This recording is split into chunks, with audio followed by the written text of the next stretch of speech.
Welcome to Dishing Up Nutrition with licensed nutritionists and dietitians from Nutritional Weight and Wellness. We explain the connection between what you eat and how you feel.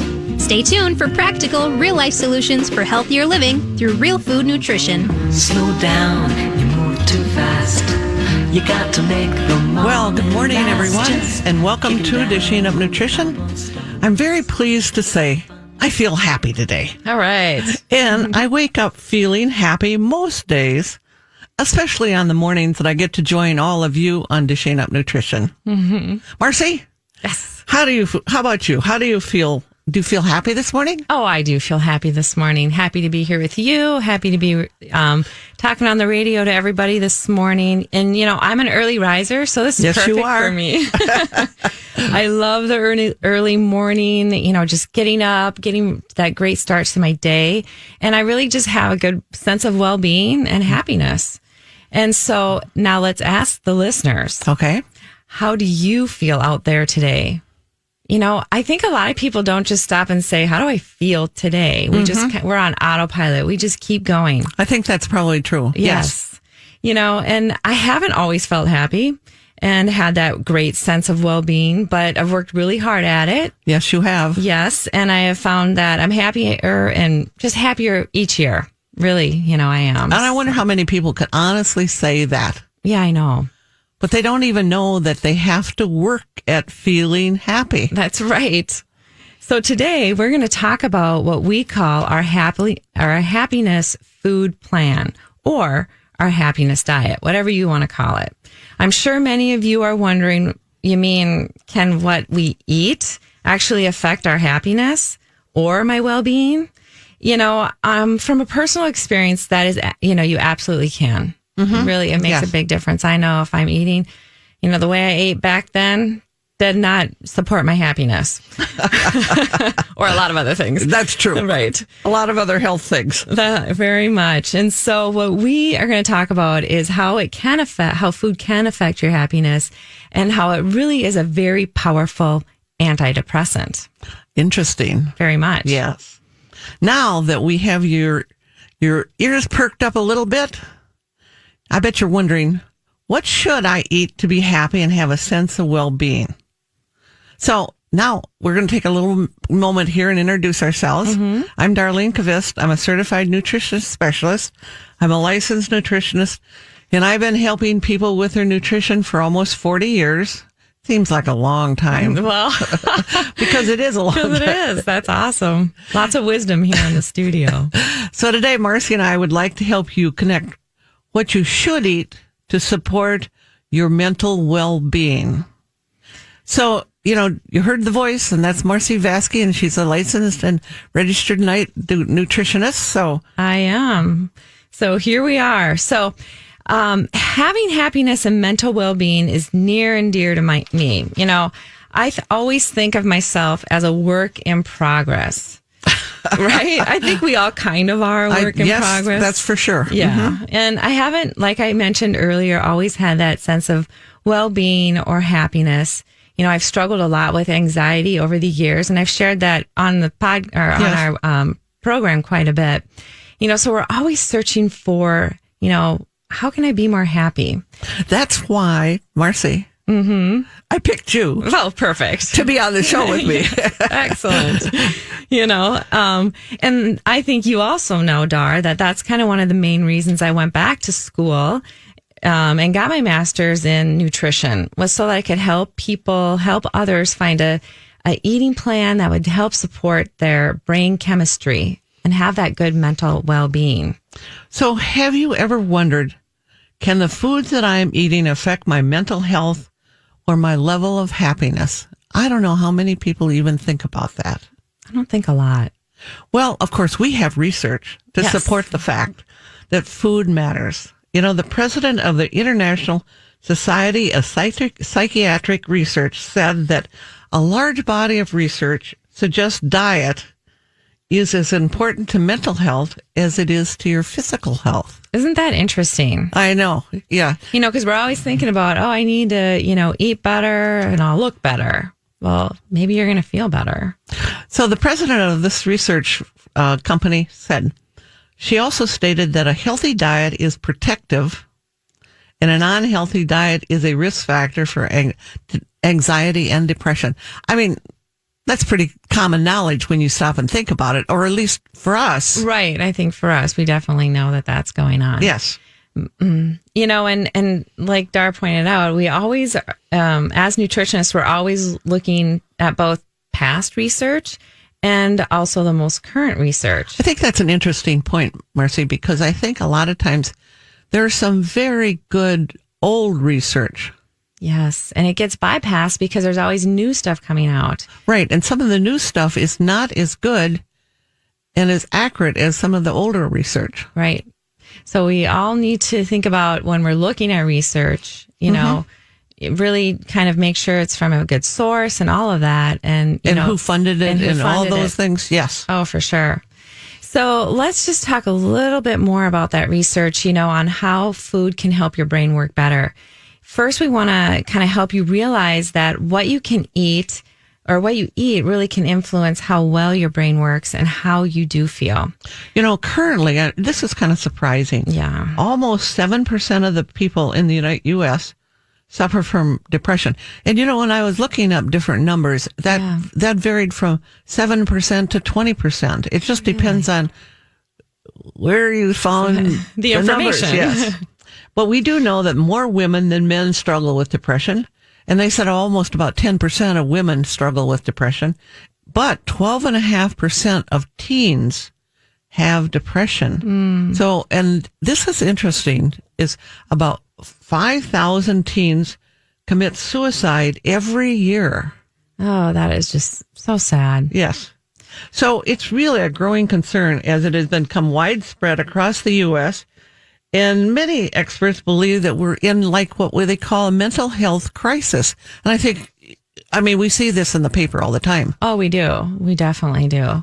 And we even see in, you know, clinic that when we're working with somebody with depression or anxiety and they start eating better, they'll all of a sudden they're like, oh my, I feel a lot better. You know, Yes. I'm more clear and I'm not, you know, so down, or I'm not, you know, racing thoughts. So we see the connection. And we do also know that when people are down or having anxiety, it's really difficult to do the cooking that they need to do. Right. We understand. Right. Some of us have been there. Exactly. That is for sure. So, you know, we certainly do have that epidemic of mental illness going on, but what we need to ask and maybe are not asking is, where does that sense of well-being and happiness come from? You know, today people in the know, you know, they choose foods that will support a healthy heart, and they'll avoid food that damages, the heart and blood vessels. But how many people are really picking their foods to say, hey, that's going to help my brain? Not very many. I don't think so. We don't talk to many of them. So it seems that very few people know how to feed their brain the right foods to have a sense of well-being and feel happy. You know, some people may think it's just too hard to figure out what the brain needs for happiness, and perhaps others may think it's a magical herb or a supplement. Oh, we see all kinds of things advertised. Well, right. And they want that, you know, we want a quick fix. So today we want to help you really understand what you should eat to provide the nutrients your brain needs to function better and be happy.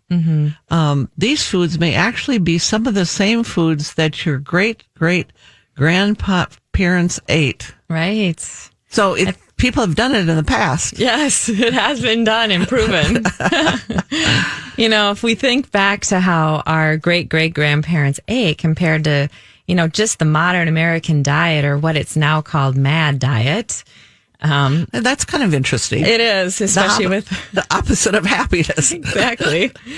Which is, what is the MAD diet, right? Well, it's full of sugar, processed carbohydrates, and those bad, you know, factory fats, trans fats. It helps us understand why there has been such an explosion of depression and anxiety. And we really need to add in even addiction in the past 50 years. So here's an interesting observation that many mental health experts have made, that because of the high consumption of sugar and processed carbs that everyone's eating these days, in general, did you know that people crave more and more sugar type foods without even realizing that it's contributing to the shrinking of the brain? Right. And just key areas in the brain shrink That's right. from sugar. Mm-hmm. I don't think most people know that. No, not at all. So just here, put this one in your brain. Sugar makes our brains shrink. There you go. I know. On our happiness food plan, we are not going to be shrinking your brains. No, we're not. Okay, we're going to make them wonderful and alive. So there are no superfoods. It's just simply all about real food. We talk about it every week. Foods that reduce inflammation, give you energy, support muscle development, and promote that fat loss. And it's protein from grass-fed animals, a variety of vegetables and fruits, plus lots of servings of good fats. And we understand to make the switch from convenient processed foods to what we like to talk about all the time is real food isn't easy. No, We it is know not that. easy. But we believe and we do know that you will notice a difference in how amazing you feel. I think in just you a few mentioned short that weeks. earlier, Marcy. Yeah. That once people are on this real food eating plan, it's like a light bulb goes on, For isn't it? sure. Yes. They're like, oh my gosh, I didn't even know I could feel this good. Mm-hmm. So we are going to take a break with ending on that. You are listening to Dishing Up Nutrition, and we're discussing foods and nutrition that will support good mental health. We call it our happiness food plan. Well, welcome back to Dishing Up Nutrition. Oftentimes on Dishing Up Nutrition, we have discussed avoiding factory fats. All the times we talk about that. Yeah, we do. Avoid soybean oil, corn oil, cottonseed oil, and canola oil. And I think some of our listeners can say that right out loud all the time. They're probably saying it with us. Because we say this because of the damaging effects these fats have on all of our cells, especially the cells in our brain. On the other hand, our brain needs healthy, healing fats for good cell reception. Mm-hmm. And that's kind of interesting when we think about cell reception, because we need that for all of our neurotransmitters to function. So we think, start making small changes. Mm-hmm. Cook with olive oil or avocado oil and stop using corn oil or soybean oil. That's right. That's an easy one. Use butter. Now, this is even easier. And it's tasty. Put butter on your vegetables and stop using margarine. Use heavy whipping cream in your coffee and stop using soy milk. Yes, please. That's such a myth about soy milk. Mm-hmm. The foods I just mentioned that you should stop using are all bad fats that are damaging to your brain and to your body, both. Right, exactly. It's not just the brain. So we were talking about some research, and here's some other things that we found when we were researching the show. There's a well-known formula about what makes up the degree of happiness you experience. Oh, well, let us know. This formula says 50% of your happiness is determined by your genetics. That's interesting. I think so. And 10% are your life circumstances. Okay. So that means 40% of what influences our happiness, we can control. So as nutritionists, we believe that 40% is most likely related to the foods that we eat. That's right. And it's all in your control. Yes. I love that piece. I like to be in control. So if you're interested in reading just a little bit more about the theories around what makes happiness, we do have a few resources to suggest for you. There's a great book about how genetics influence your happiness, and the book is called The How of Happiness. Mm-hmm. Right? And if you are more interested in how nutrition influences happiness, we also like the book The Happiness Diet, and that's written by Tyler Graham and Dr. Drew Ramsey. So, but my favorite book of all times that address mood and memory is Making a Good Brain Great by Dr. Daniel Amen. I've used that so many times. Yes. As we were preparing for this radio show and podcast, I tried to think of what can we say that will inspire all of you to cook real food. real protein from grass-fed animals, vegetables from the farmer's market or the vegetables that you grow in your garden, cooking your food in natural, healthy fats, and avoiding man-made factory foods. So as I was reviewing the book, The Happiness Diet, the authors had 100 top reasons to avoid processed foods. Only 100. 100. I mean, So, many of those reasons kind of caught Marcy's and my attention. And I'm sure the authors would be really happy yes. to have us share a few of them. We're not going to share all 100. No, that would take too long, right? So our hope is that by sharing this information, it will stick in your brain and help you make the switch from processed foods to real foods. We have to have those reasons Yes. floating around in the back of our brain. To keep you motivated sometimes, especially if you're getting tempted or triggered by those sugars that you want to eat. So there are, a lot of eye-opening reasons that they gave us in that book. And it was hard to kind of narrow them down. But let's start with our first one that we thought would be to be a helpful one. So reason number 1 to avoid processed foods, the greater number of cheap cuts of meat, which are ground into a simple patty, means the greater the risk of contamination with E. coli. So what does that really mean, Marcy? I mean, thinking about that. Right. That you're getting just a whole bunch of bad bacteria in some bad meat. When you're using a lot of different animals from the source, Right. which I don't even think we think about, No, you just think if it says a beef patty, it must be just a beef patty. from one cow. Right. Yes. Not several. Yes. So a standard fast food hamburger contains the trimmings of dozens of cows raised around the globe. Wow. Right? Around the globe. I know, not even just the same herd. So here's reason number 2 to avoid processed foods. The ingredients for strawberry fruit roll-ups doesn't include strawberries. Go figure. So what in the world are the ingredients? I bet if you looked at the label, it says high fructose corn syrup. Oh, for sure. And some strawberry flavor. One of the things that I just learned this week is that many people are highly sensitive to high fructose corn syrup, and it causes a lot of gastrointestinal problems for them. Yes. Yes, I have had a couple clients just in the past couple weeks that, they just can't stand, certain sugars like that. Yeah. So it's interesting. Okay, so here is another one. Reason number 3 to avoid processed foods.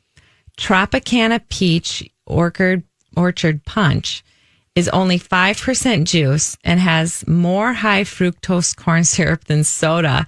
So when you're reaching for the juice thinking, I'm just going to have a little juice here. Well, you might as well just have a soda, I guess. I don't even know. How about that? I can't really say that. No. Well, No. So we're saying avoid both. for sure. So reason number 4 to avoid processed foods. Researchers found that kids who eat a junk food diet are most likely to have behavioral problems by the age of 7.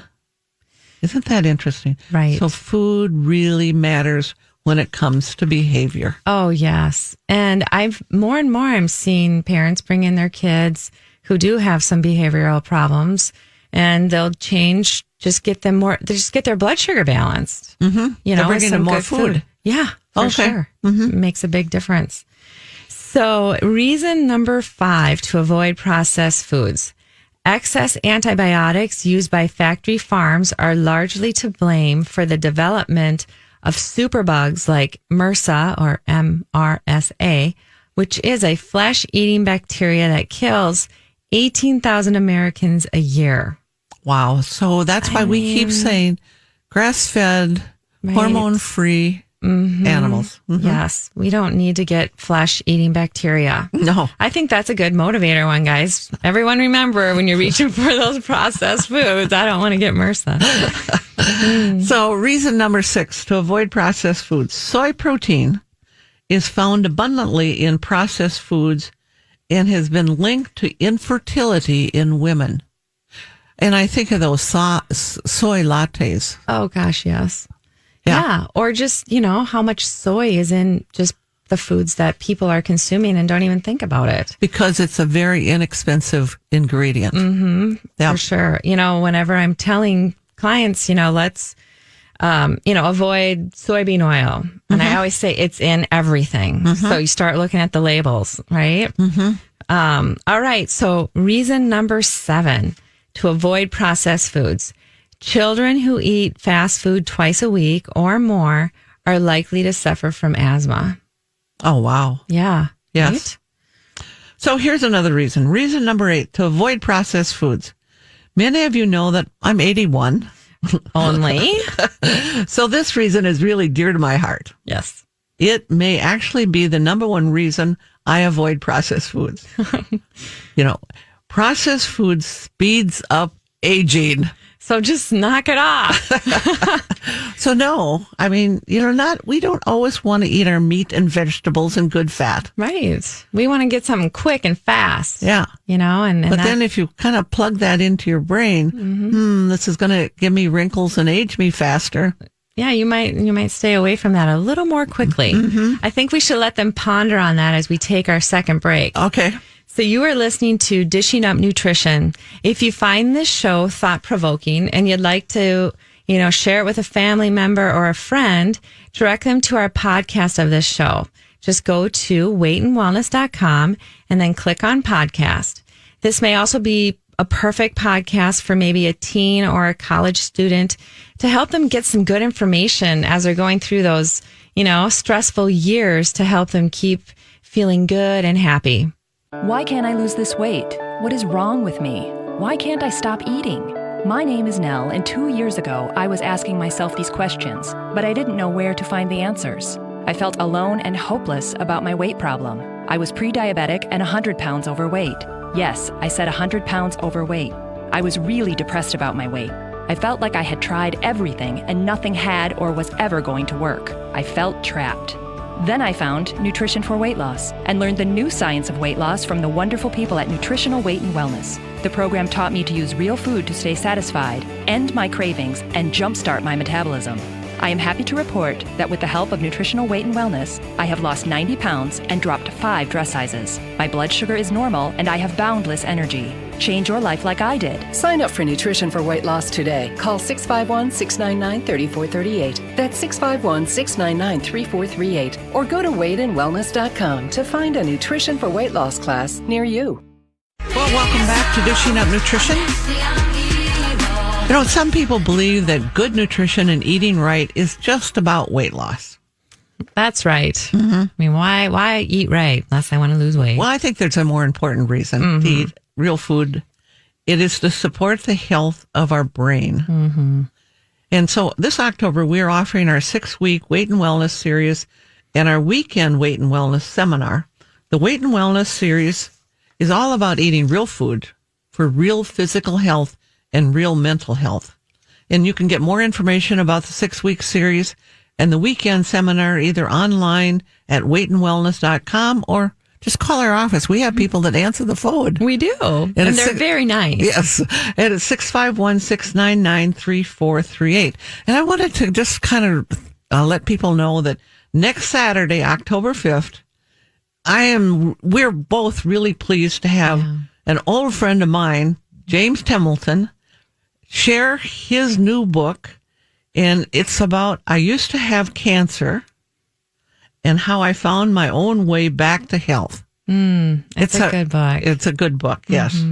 So, he's going to share his journey, and I'm sure you're going to want to tune in because it's new information.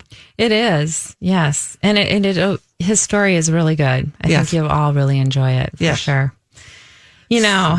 Right. Yes. So, should we jump back into being happy? Yes. Okay. So as Dar mentioned earlier in the book, The Happiness Diet, there's 100 different reasons to avoid processed foods.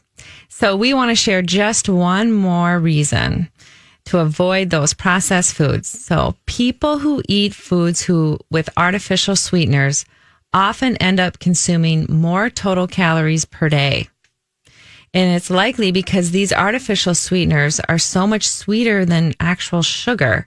And consequently, it'll prime the brain's desire for even more sweet foods. And that even means like your Diet Coke, if you're drinking Diet Coke, that has artificial sweeteners in it. It's going to make you crave more sugar. So we shared these because we think it's a good idea to have some of these fun, motivating facts stored in our brain to give us reasons to avoid processed foods. So as I'm preparing for a show, creating a class, or writing a blog, I reflect on what has worked for me clinically over the past 30 or 40 years. And then I read current research and the opinions of other authors. And in the clinical setting at Nutritional Weight and Wellness, Marcy and I know that real food, eating grass-fed animal protein with a variety of vegetables and natural fats, are the food our brain needs to experience well-being and happiness. So there's an interesting article on the Harvard Medical School's Harvard Health blog called Nutritional Psychiatry. Interesting. I know. It's your brain, and the title of it was Your Brain on Food. So it breaks down why we need quality protein, vegetables, and good fat for our brain to function at its best. You know, these are the ingredients in the food that we eat to produce a happy brain. Oh, interesting. Right. So Harvard's getting into this. They are getting into that. And on that blog, it was written by Dr. Eva Selhub, and she explains for us, our brain is always on, right? It's working 24/7. So Even when we're sleeping. Yes. And so it needs that high quality food that really contains all those good amounts of vitamins, minerals, and the antioxidants to allow our brain to function the way we want. You know, Dr. Selhub compares our brain to an expensive car that needs premium fuel. And the premium fuel here is real food, not that low grade, crappy processed food, which for us, if you're eating a diet of processed foods, it'll be high in sugar and contain what we've been talking about, those bad fats, which Dar just told us about, can harm our brain. And our great-great-grandparents didn't eat processed fats because if they had existed, those foods would have been way too expensive for most of them. Probably, yes. Right? Yeah. And so overall, they just really, really preferred vegetables from the garden, meat from the farm, and of course, they use butter, lard, and cream. Simple. Right. And, if you have gone away from eating, those processed fats and you accidentally taste one again, all you taste is chemicals. And I tell people that and they're like, what? I don't know. I don't believe you yet. I said, try it. It's a good challenge. I was really excited to see that there is a new advanced study called Nutritional Psychiatry. I know. That's awesome. Isn't that great? I believe it is an indication that more and more people and experts are starting to realize the importance of food, and it's important especially now in our crisis that's going on, our mental health crisis. Very much. A simple mental health concept that we at Nutritional Weight and Wellness, we've been teaching this for the past 30 years. Right. And it's all about eating and needing animal protein for our neurotransmitter production. We have to make these little neurotransmitters. We do. And we make those from food. So it's simple, but it's really a complex biochemical process. So when we eat meat, poultry, fish, or eggs, it is broken down and digested in our small intestinal tract, and it turns into something we call amino acids. Now, the amino acids then make our serotonin, and everybody's heard of serotonin. That's right. That makes our dopamine. And here's another neurotransmitter that we haven't talked a lot about, but it's called GABA. And there's lots of other neurotransmitters, like I think 200 neurotransmitters that they have found and named. And they are all made from animal protein. And we have to digest them in our intestinal tract. That's right. That's a little lesson. There you go. Lesson for the day. Maybe we'll have some more. I have 12-year-old twins, and I'm always asking them, what kind of protein do you want? Or where's your protein? Which they get really sick of. And my son is like, I hate your job. but he'll get used to it. I mean, he'll love it in the end. And why I'm always pushing this is because I know that by eating more protein, it's going to make you happier and it's going to produce more of that neurotransmitter serotonin. And I also want him to make more of the dopamine. That neurotransmitter will really help us stay more focused, which is great now. I really want that one to be built up, especially now that we're back in school. So here's another interesting fact I want to share is that 95% of your serotonin is metabolized in your gastrointestinal tract. So I'm sure some of you may have heard of that, us talk about that before, but if it's new information, I'll say it again. 95% of your serotonin is made in your gastrointestinal tract. So serotonin helps you get a good night's sleep, yes. right? And we're always striving for more sleep. It helps you to have those positive moods and more happiness, and it helps you control pain. Mm-hmm. So that's an interesting one too for some people. Because, the other thing, Marcy, that happens is that people that are under pain a lot, and we have so many clients that are under constant pain, they actually use up their serotonin faster because of the pain that they're trying to control. Right. So they almost have to eat more protein through the day to maintain that level of serotonin that they need. Isn't that interesting? It is. So think of that. If you're out there struggling with pain, you need a lot of protein. Mm-hmm. My kids, they have busy schedules, right? All kids do these days. I mean, we're all running around like crazy. So I'm always trying to work hard on getting them to eat at least 3 times a day some protein. Now, I know that they'd be better with, happier and a little more focused with 4 or 5 times of, eating protein a day. So, Marcy, will you share? I know before we went on air today, you were sharing a little bit about your 12-year-old son. Oh, I know. And his eating. Oh, he just, I make something, I'm making it all from scratch. Yep. I'm like, you are the luckiest boy around. And I put this chicken dish in front of him and he was like, how many bites? I'm like, dude, this is good food. And his twin sister is eating it. And she's like, oh, it's so good. And I just said, you're going to eat it hot or cold. You're eating the protein. And, he's a football player. Yes. So I always say you need to, make muscles. I'm starting there with him. Although they yes, know. I agree. Yes. Right. It's a motivator. It is a motivator. Mm-hmm. So, and we're always trying to look, how can we get protein in? Because for people, they get sick of chewing meat, right? Yep. So totally. They get, one easy way might be making just a protein shake.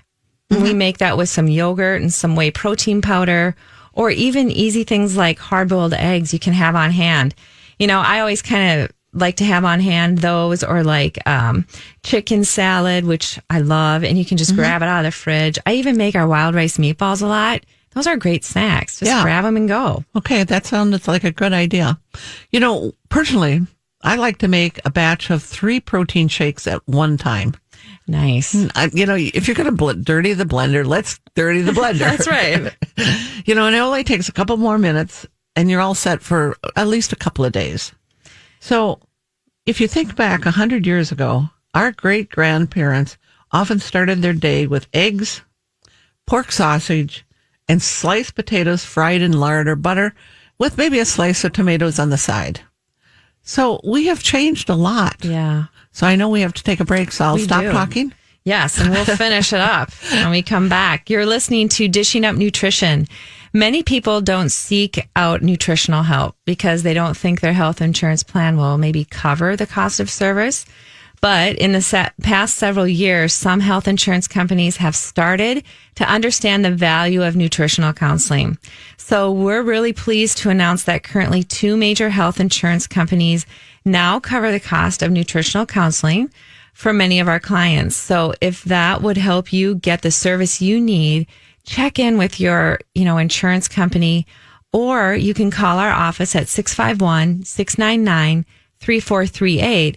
And we'll help you determine if your health insurance company will cover some nutritional counseling. We always believe that when you're looking at mental health, you always go food first. But then we also sometimes look at certain supplements. So I'd like to share what I believe to be 2 of the most important supplements for our brain health. The first one is a fatty acid called omega DHA. And that's actually made from algae oil. Some people call it the omega-3 that is vegetarian. But I also know that it is the one that helps our receptors in our brain for those neurotransmitters. So I often recommend taking 400 to 600 milligrams daily if people are struggling with depression or ADHD. Also recommend magnesium glycinate for good brain function and for good sleep, Right. which is really critical for good brain function. Right. You know, magnesium glycinate plays an important role in the brain function and moods. So if you have low levels of magnesium, which a lot of people do, you're at risk to increased risk of depression and poor sleep. You know, both of these supplements we have available at all of our local offices, or you can go online at Weight and Wellness and click on vitamins or supplements or products. whatever, Yep. products or whatever it is that It's you click there. on. It's there. So, you know, Marcy, I was thinking about so many people believe that neurotransmitters are made from the antidepressant that they're taking. Right. And that's really a misconception because it is actually comes from the animal protein that we eat. So if you make a protein shake and have yogurt and whey protein in it, you're making your neurotransmitters. Right. So let's kind of go through that again because I think we need to help people realize, okay, I need to eat some protein for breakfast. And then probably, through 3-4 hours later, I need to eat some more protein. Yeah. And you're doing that not for your metabolism, which it does help, It does.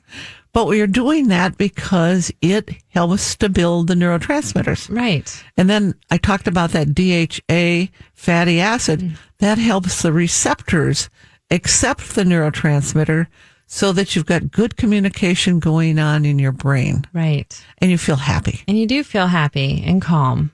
Exactly. Yes. So I'm wondering is there anything that we missed on that when we were going through it so that people understand that, yeah, antidepressants don't really make them. What they do is they hold the neurotransmitter in the cell between little those, bit in the longer. synapse, in that little space between the cell that is sending and the receiving cell. That's right. So you're not making more, you're just using what you do have. So then there's another interesting kicker to this. I think it's an interesting. Sugar blocks the receptors, puts a coating over these receptors. Sure does. So your neurotransmitter can't get in. Now, this is interesting. Why do we have a crisis going on? Yeah. You know, in the 1800s, Americans ate 2 pounds of sugar per person a year. 2 pounds. A whole year. 100 years later, it was about 70 pounds a year. Now, again, 100 years later, today, Yes. it's 150 pounds at least Right. of sugar each year. Sure. So we want Everybody is eating. everybody's eating the sugar. So everybody's little cell receptors are being blocked. Yes. And you can see why we're having this mental health crisis. Right. So that's why we keep going back to you've got to give up the sugar, you've got to give up the processed carbs. Yes. So here's another interesting, I think, startling fact. Eating sugar shrinks the brain. Right. We talked about that. So, you know, 28% of Americans experience an anxiety disorder. I think it's higher than that, really. Oh, I would think so. And then, 21% of the people experience some type of depression. And 25% of Americans have an impulse control disorder. I think impulse control, and then I go to all the shootings that are going on, and I go, is there a connection? Is there a connection? I know. No, so anyway. It's a lot of good information to Right. start thinking about and putting into context and how, like we mentioned earlier, you have 40% control over your mood, your happiness. So take that control and eat some good food. I think it's interesting when we look around and see what the young teenagers are Consuming. And especially in the morning before school. Oh, right. I mean, it's, they walk out with nothing or some granola bar and then, they'll grab a Mountain Dew or one of those energy drinks. Or they stop at the coffee shop. Or a nice big, huge soy latte. Mm-hmm. Right? Oh, goodness. So it isn't easy to give up the sugary treats. And we know that. We talk with you every day about this. But if you're struggling with a mental health issue or an autoimmune problem or even a digestive issue, or just some extra weight, then it's completely worth all the effort you put in. I know it's hard work, but it's definitely worth it. So when people make the decision to start eating more clean, like that good protein, carb, and fat, most of them need support and maybe just some more education to help with that. Because we know that it isn't easy to change from processed food is easy. Right. And now we're asking you to, make some, and plan. So at Nutritional Weight and Wellness, that's what we do. We sit with you, we support you, we educate you. And I know after a switch from a processed food diet to just that real food diet, you're going to have more energy, you're going to have a better mood, and you're going to be able to have a better, improved memory. So I recommend giving it a try for 6 weeks. And, see how happy you can become. Mm-hmm. So if you feel you do need support and more education, give our office a call. It's 651-699-3438. Set up an appointment with one of the nutritionists or dietitians. And you know what you're going to do? You're going to catch yourself smiling more frequently. You will know you have locked on to the happiness diet and our happiness food plan. You are right. And you can actually change how you think and how you feel with the foods that you put in your mouth. And it's a good connection to feel. Yeah. Mm-hmm. So I don't know how we're doing on time. I think we're good. I think we can close out today. Oh, okay. Thank everybody. We could talk about this all day, couldn't we? We could, because we're so happy about it. So our goal at Nutritional Weight and Wellness is to help each and every person experience better health through eating real food. It's a simple yet powerful message. Eating real food is life-changing. And it makes you happy when you eat real food. It does. So thank you for listening today. And have a great day, everybody. Yes. Thanks for listening to Dishing Up Nutrition. If you enjoy this podcast, please share your favorite episodes with a friend or leave a review on iTunes, Stitcher, or iHeartRadio. The content and opinions expressed are those of the hosts or presenters. They are not intended to diagnose, treat, cure, or prevent disease. Product statements have not been evaluated by the FDA.